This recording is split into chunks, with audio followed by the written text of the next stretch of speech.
Alright, so I guess I'm recording videos now. I just harvested some radishes from the garden and thought you could eat radish leaves.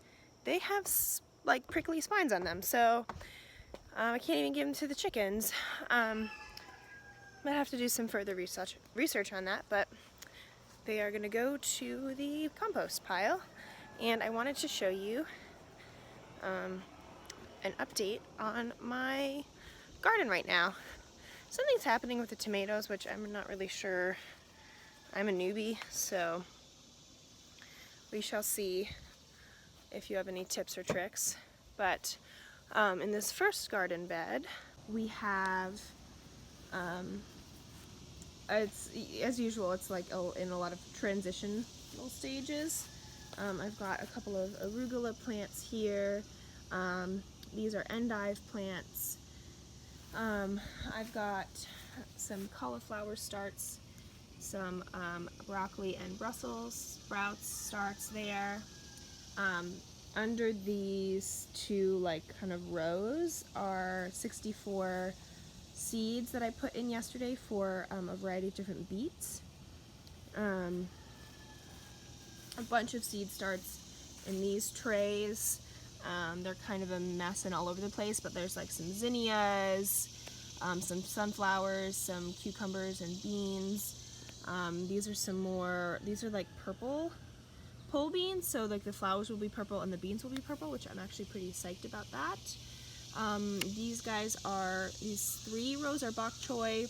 This is a spring mix lettuce, and this is sort of more like a romaine type lettuce, which will be starting to, you can already see they're sprouting up. But those will be sprouting up in the next couple of days. And those, I will be putting the lettuces and spinach in this rest of this bed here. This is the berry bed, sort of a work in progress. I've got 3 blueberry bushes, which already had their harvest, and then a bunch of strawberries, which have some more buds coming on them. I believe they're ever-bearing strawberries, so you can see we've got a bunch of unripe berries there that we'll be hopefully having to eat soon. This is my grapevine. Don't come at me, I realize that it's like not properly trellised right now, but we do actually have a bunch of grapes on it, which is exciting. That is the only bunch of grapes that I can show you, because that's the only bunch of grapes that we have. Now, one of my most exciting new adventures is my cayenne pepper plants, which I harvested like, I don't know, 3 peppers from yesterday. There's a ton of peppers on these plants. It's kind of hard to see because they're green still, but I mean, there's some huge peppers. Let me show you. Tons of peppers all over these plants. Very exciting. Oh, something else is getting red back there. You can see them getting red. I also have, moving back a little bit here, 2 bell pepper plants. This one's meant to be red bell pepper, and the one back here is meant to be green bell pepper. Okay, so for the tomatoes, they look really, like, the plants themselves look really sad. I don't know if they're like sunburned or have some kind of disease. I caught one of those green tomato worms on them, which are like basically just green caterpillars that are pretty big and actually kind of juicy and gross. But luckily, the fact that I had wasps in my garden, which stung me previously, they actually killed it, which was cool. So they kind of got the devastation from that, but they are still have fruit on them that are getting ripe, so I'm just gonna kind of leave them and hope for the best. Let me show you. It's affected my romas the most. You can see there's like the leaves are curling in and are like getting crunchy, kind of sad. All my romas are like feeling the heat here, but I still have plenty of fruit that is ripened, like getting ripe, so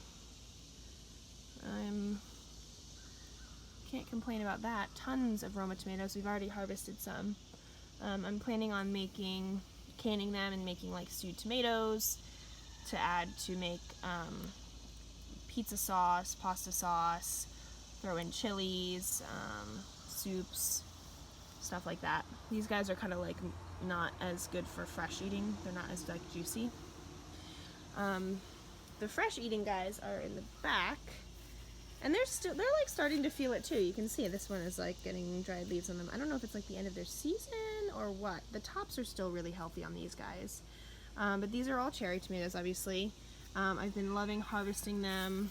I'm actually gonna take this guy, harvesting them and making like mini capres salads with them. They're super sweet. They're absolutely delicious. In the middle here, I've got my beef steaks, which they're not quite ready to be picked, but they're looking good. This plant had actually fallen over because the tomatoes were so heavy that they couldn't, like the tomato cage couldn't withstand the like leaning weight of it. So I put another bamboo stake here to help it out. Another cherry tomato plant. It started late, so it's a bit smaller and not as good of a, it doesn't have as many fruit on it, but still awesome. So for the tomatoes, if I don't prune them, they would have been taller than me. Like this one is already taller than me. So prune your tomatoes, thing that I learned this year.